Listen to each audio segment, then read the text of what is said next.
Hola, estimados alumnos. Hoy vamos a hacer un pequeño resumen de la unidad 2 de la asignatura de Ingeniería de Software 2. Esta unidad tiene como tema el diseño de la arquitectura. Y antes de empezar con la explicación, debemos entender un poquitito a qué se refiere la arquitectura cuando hablamos de software. Siempre hago la analogía con la arquitectura de una casa, de un edificio, de una construcción. ¿Por qué? Porque cuando se va a construir una casa o un edificio, primero se hace un plano, o varios planos realmente. Pero está el plano arquitectónico que diseña lo que va a tener ese edificio, esa casa.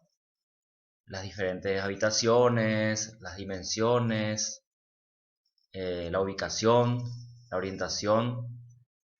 Y así también se tienen otros planos, la parte de energía eléctrica, la parte de la cañería, la parte de conexiones de red y otro tipo de cosas, si es para un edificio empresarial, corporativo, por ejemplo. Entonces, eso debemos un poquitito pasar a lo que es el software. El software comenzamos a crearlo cuando hacemos el levantamiento de requisitos, que básicamente es buscar a través de los clientes, de los usuarios, sacar todas las informaciones que nos van a indicar qué es lo que se necesita, qué es lo que se busca del software que vamos a diseñar y posteriormente construir. Básicamente los requisitos de datos, de funcionalidades, de rendimiento, etcétera. ¿Ok? Y eso, ese levantamiento de requisitos es la fase previa a todo lo que es el diseño, como ya habíamos visto. Y a partir de ese levantamiento de requisitos, yo después puedo agrupar funcionalidades, por ejemplo, que son comunes en un mismo módulo. El módulo de pagos, el módulo de informes, el módulo de consultas, qué sé yo.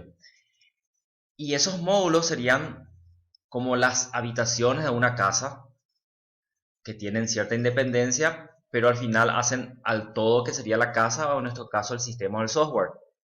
Y esos módulos están interconectados con otros módulos, así como una habitación puede estar interconectada con otra habitación, sea por un pasillo, sea por una puerta, por una escalera. Entonces lo mismo tenemos que pensar a nivel de software. Los pedazos del software que lo componen, que podemos llamarles módulos, están también los componentes que vemos en una siguiente unidad.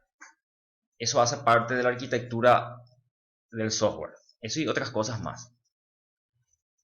Entonces, acá dice que el diseño es un proceso de etapas múltiples, no es que una sola vez diseñamos todo, hacemos de forma interactiva, en el paso a paso, primero podemos diseñar los datos con el modelo de entidad de relacionamiento, luego eso podemos traducir a modelo de clases si vamos a trabajar con un lenguaje orientado a objetos, también podemos trabajar en diagramas de módulos, donde básicamente decimos cuáles son los módulos que va a tener mi sistema, sin entrar en demasiados detalles en qué va a haber en cada uno de ellos, más bien diseñamos la cantidad y dónde van a estar ubicados.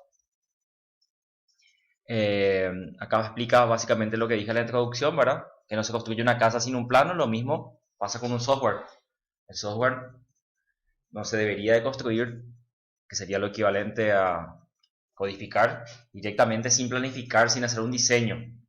Y en ese caso entra el diseño arquitectónico, ¿ok?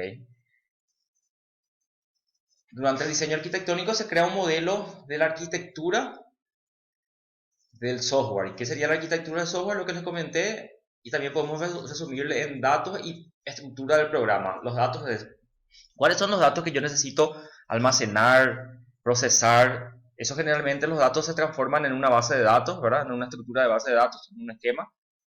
También a nivel de programación, de lenguaje de programación, se pueden transformar en clases y en otros componentes, ¿ok? Y también tenemos las, la forma, la estructura del programa, cómo se comunican, cómo es el ingreso de datos de parte del usuario, eh, cómo se hace el flujo de procesamiento de una información. Eso hace parte de la estructura del programa que está relacionado con la arquitectura. Acá hay una definición de arquitectura, que existen muchas, ¿verdad? Esta me parece interesante y sencilla. Dice que la arquitectura de un sistema es un marco general que describe su forma y estructura, sus componentes y la manera que se ajustan entre sí. Y fíjense que ahí habla de un marco general. General es un nivel más alto, específico un nivel más bajo. Entonces, aquí en el diseño de arquitectura no nos preocupamos de detalles demasiado específicos a nivel de lenguaje de programación inclusive. Cuando estamos definiendo la arquitectura, no es necesario ya tener definido el lenguaje de programación, por ejemplo. Si se tiene, perfecto. Pero la idea es más la estructura del programa. Por supuesto, si es que vamos a trabajar con orientación a objetos, la arquitectura tiene que adaptarse de cierta forma a ese paradigma. Entonces ya es bueno saber en esta etapa que quiero desarrollar mi software con orientación a objetos. Si es un software que va a correr en un mainframe, tiene que ser un lenguaje estructurado. Ya deberíamos saber en este momento porque la arquitectura tiene que tener eso en cuenta. Los componentes de la arquitectura también es bueno saber. Hay una siguiente diapositiva, creo que explica mejor, o sea, explica de forma más sucinta. Pero tenemos varios componentes dentro de la arquitectura. Está la base de datos, está el middleware, que sería la parte del medio, como su propio nombre lo ya indica. Ahí están generalmente toda la parte de la lógica.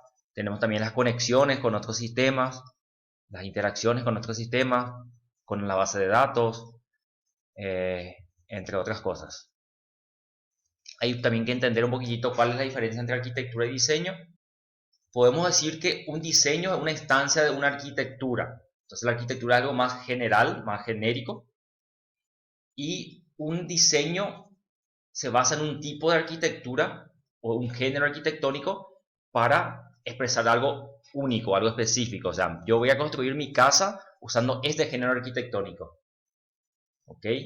Pero pueden haber muchas casas con diseños específicos, pero que se basan en un género arquitectónico. Lo mismo pasa con el software. Tenemos la arquitectura cliente-servidor, arquitectura en capas, que es algo genérico. Y después yo hago un diseño específico para un sistema basado en esa arquitectura. Por ejemplo, tenemos acá la arquitectura .NET de Microsoft o la Java EE para aplicaciones corporativas. Son dos tipos de arquitecturas. Entonces, arquitectura es más genérico, diseño es más específico. Podemos hacer una analogía también que la arquitectura es una clase y el diseño es un objeto de esa clase. Después también sería interesante estas descripciones arquitectónicas que manejen, pero esto es lo que les quería mostrar, el tema de los géneros arquitectónicos, que es lo que les comenté sería la parte más general, implica una categoría dentro del dominio general del software. Y también podemos tener jerarquías o jerarquías dentro de los géneros arquitectónicos. Entonces podemos tener una categoría con subcategorías. Pero quiero que les quede claro que diseño arquitectónico o géneros arquitectónicos son conceptos o modelos generales de cómo construir sistemas. Acá van a ver, dependiendo de los autores, que los géneros arquitectónicos varían un poco. Algunos tienen una cantidad X, otros tienen un poco más, un poco menos. Los nombres también a veces son un poco distintos. Acá tomamos, por ejemplo, el caso del autor Grady Book, que en su libro sobre arquitectura de software cita, por ejemplo, algunos géneros como ser de inteligencia artificial, porque son sistemas que tienen una peculiaridad bien específica, sistemas comerciales, sistemas de comunicaciones, sistemas de contenido de autor, con dispositivos, entretenimientos y deportes, financieros, juegos. Esta es una lista bien amplia. Gobierno, industrial, entonces por lo menos que conozcan cuáles son algunos de ellos. No hace falta, como les digo, memorizar nada, sino entender un poquitito. Creo que es bien sencillo explicar qué es un sistema del género legal, que está relacionado con la industria jurídica, que es un sistema industrial, del género industrial, aquellos que trabajan con procesos de industrias, y así sucesivamente. Después tenemos los estilos o patrones arquitectónicos, que lo anterior se refería más a los tipos de sistemas, estos a la forma en que está construido el sistema, el tema de estilos arquitectónicos. Y ahí tenemos basados en capas, cliente-servidor, maestro-esclavo, basados en agentes, basados en bus de eventos. Arquitectura MVC, que es muy usada con sistemas web, y arquitecturas basadas en el patrón de pizarra. Lo que yo quiero acá con ustedes es que conozcan más o menos cuáles son los estilos o patrones arquitectónicos y que me consigan definir algunos, principalmente los más usados, como basados en capas, MVC, que MVC puede ser una subcategoría de basados en capas también, porque el modelo MVC justamente divide el sistema en tres capas: Model, M, View, vista, la vela corta, y Controller o controlador, que es la C. Entonces acá ya entran detalles cada uno, pero en este resumen no voy a hacerlo. Entonces más bien quiero que conozcan un poco los diferentes estilos y consigan explicar con sus palabras de forma sucinta cómo funciona cada uno de ellos, o los principales por lo menos. Así que esto vamos a pasar nada más. Esos son los principales. Y esto es todo lo que tenemos en la unidad 2. Es bastante corta. Y resumiendo, quiero que conozcan, que manejen, perdón, concepto de arquitectura relacionado a software, diferencia entre diseño y arquitectura, los géneros arquitectónicos, los estilos arquitectónicos y cómo hacer una analogía de qué sería la arquitectura o el diseño arquitectural para la construcción del software. Siempre la analogía hago con una casa, porque la arquitectura lo relacionamos principalmente con las casas o construcciones, pero puede ser también con la construcción de un auto. Un auto tiene un plano, no sé si le llaman arquitectura, pero del diseño de lo que contiene ese auto y cómo se relacionan los subsistemas y componentes que los controlan. Bueno, entonces creo que también llegando al límite de los 12 minutos que siempre me propongo para los resúmenes, creo que con esto completamos la unidad 2. Gracias.